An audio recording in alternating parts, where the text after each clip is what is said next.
किसी का बालक आपने मार दिया, अथवा कोई, ये माताएं प्रायः भारतीय परंपरा में कहीं भी पूर्व से पश्चिम तक, उत्तर से दक्षिण तक, हमको ऐसा लगता है कि अपने हाथों से माताएं नारियल नहीं फोड़ती, गट्ट नहीं तोड़ती। वो नारियल काट सकते हैं क्या माताएं? और वो क्या बोलते हैं उसको, काशी फल जो होता है, कुमड़ा, उसको माताएं अपने हाथ से छुरा लेके नहीं काटती। किसी बालक को बुलाती हैं, भैया हमको सब्जी बनाना, इसका जरा अमनिया कर दो, और काटना भी नहीं बोलते। हम सनातन संस्कृति में जीने वालों को तो काटना शब्द भी प्रयोग करने में संकोच होता है। ऐसी अहिंसक जाति धरती पर कहाँ मिलेगी?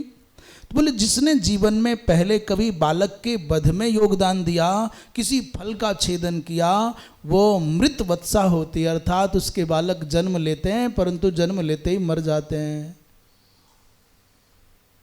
माता पिता से बच्चों को जो दूर करने के लिए षड्यंत्र रचती है कोई माता, वो अगले जन्म में काक वंध्या अर्थात एक ही बच्चे को जन्म देने वाली हो जाती है। जो माताएं दुष्चरित्र स्त्रियों का संग करती हैं,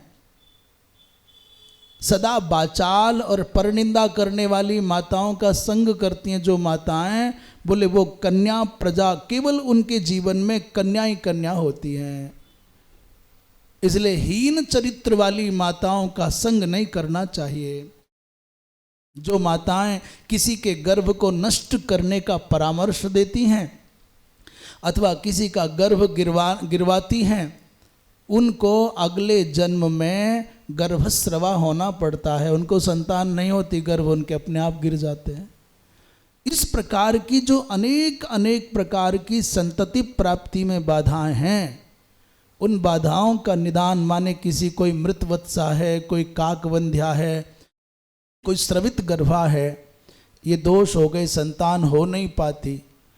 उन माताओं को अपने पतिदेव के साथ में रह करके विधि पूर्वक हरिवंश पुराण का श्रवण करना चाहिए, तो सब दोष मिट जाते हैं। स्वर्ण दान करने से पाप कट जाते हैं, घृत दान करने से भी पाप कट जाते हैं। यदि एक आवृत्ति से संतति प्राप्त न हो तो हरिवंश पुराण में लिखा है कि हार न माने 10 आवृत्ति तक यदि हरिवंश पुराण श्रवण कर ले तो कितना भी प्रतिबंधक योग क्यों ना हो, कितना भी उसके भाग्य में निस्संतान होने का योग्य क्यों ना हो, संतान होगी और होगी ही। श्रद्धा विश्वास पूर्वक श्रवण करे तो अवश्य फल प्राप्त होगा। पूछा कितने दिन में सुनना? बोले 9 दिन में सुनना होता है। नवाहमुत्तमम प्रोक्तम। इसके साथ एक हरिवंश पुराण कथा श्रवण के साथ संतान प्राप्त करने के लिए एक सूत्र और है, गोव्रत करना चाहिए। ये किसी भी महीने के शुक्ल पक्ष की चतुर्थी को ये व्रत प्रारंभ करना है और 1 महीने तक अनवरत इसी पद्धति के साथ जीना है। क्या करना है? गाय जैसे घर से, अब हमारे घर गाय नहीं है तो पर ये पता तो है कितने बजे गाय घरों से चरने के लिए जंगल जा सकती हैं। प्रातःकाल की गोधूली बेला गाय चरने के लिए वन में गईं और शाम को जब तक गाय लौट करके नहीं आवे तब तक निराहार रहे, निर्जल रहे, पानी की एक बूंद ना पिए। शाम को अपने घर गऊ है तब तो कहना ही क्या है। रघुवंश का वर्ण, रघुवंश नामक महाकाव्य में कालिदास जी महाराज ने महाराज दिलीप के द्वारा गौ सेवा का उल्लेख किया है। कहते हैं जब गऊ लौट करके आ जाएं जंगल से चर करके, तो गायों के घर में लौटने पर उनको पूजन करे, उनकी परिक्रमा करे, प्रणाम करे, सुंदर सुंदर दिव्य दिव्य हरी हरी घास खिलाए और कुछ जो उनके लिए अनुकूल खाद्य पदार्थ हैं वो खिलाए और उसके बाद में फिर प्रसाद पाए। गोव्रतम नियतम कार्यम निराहारम निरूदकम। कब तक करना? बोले सवेरे गाय चरने के लिए गई, जब तक लौट ना आए पानी भी नहीं लेना और सूर्यास्त काल पर्यंत ऐसा ही करे। और जब गाय गांव में लौट आए तो ये काम करना चाहिए, हरी चारा खिलाओ, जौ खिलाओ अथवा जो भी सुलभ है। इसी के साथ गौ माताओं को कुछ मात्रा में यव खिलाना चाहिए, जौ खिलाना चाहिए, साबुत गौ माता को जौ खिलाए तो सवेरे गोमय में, गोबर में जौ निकल करके बाहर आ जाएंगे। वो गोबर करेंगी तो जौ आ जाएंगे। उन गोबर में आए हुए यवों को धो करके स्वच्छ करके निकाले, सुखा ले और उन्हीं का दलिया बना करके खाए या पीस करके आटा बना करके रोटी बना करके खाए, अथवा हलवा बना करके खाए, अथवा जौ की खीर बना करके खाए। उसी का भोजन ले 1 महीने तक। अलग से कुछ बना के नहीं खाना है।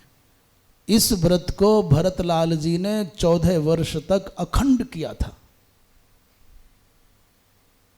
जब भगवान राम के वन में चित्रकूट से लौट करके आ गए भरत जी राम जी के पास से, तो जब तक भगवान राम लौट करके नहीं आए अयोध्या, तब तक भरतलाल जी ने इस गो यावक व्रत का पालन किया।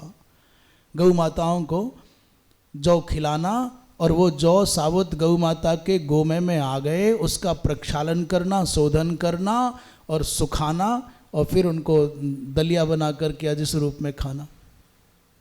इस प्रकार जो भोजन करता है उस व्यक्ति के जीवन में कोई पाप शेष नहीं रह जाता। एवं मासव व्रतं कृत्वा सुपुत्रम लभते ध्रुवम। कितना भी घोराति घोर प्रतिबंधक योग हो, पर ध्यान रखना ऐसे चक्कर में मत पड़ना कि तुम तो सोचने लग जाओ भाई हम जब कुछ नहीं खाते हैं तो कथा वाचन के लिए जो ब्राह्मण देवता आए हैं पूजन वाले, इन्हें भी कुछ नहीं खिलाएंगे। उन्हें खाने दो भाई जी, रसगुल्ला रबड़ी खूब मजे से खाने दो। ब्राह्मण महाराज जी खा लेना रुचि पूर्वक हाथ फैला करके।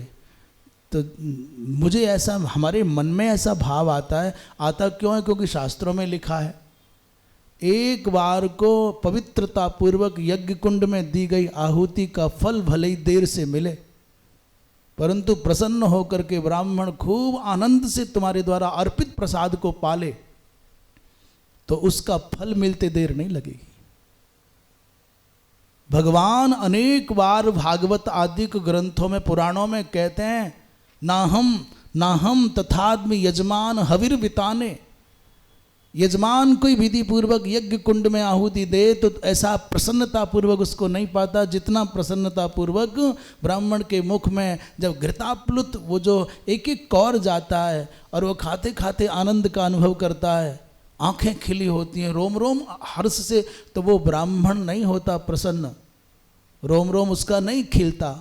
उसके अंतस चेतना के रूप में विराजमान मैं ही आनंदित होता हूँ, मैं ही संतुष्ट होता हूँ, मैं ही प्रसन्न होता हूँ। भगवद गीता में भगवान कह रहे हैं ना, अहम वैश्वानरो भूत्वा प्राणिनाम देहमाश्रितः। सामान्य से सामान्य प्राणी की अंतस चेतना में जठराग्नि बन करके मैं ही, वैश्वानर बन करके मैं ही रहता हूं। यदि वो प्रसाद पालें तो फिर कहना ही क्या है।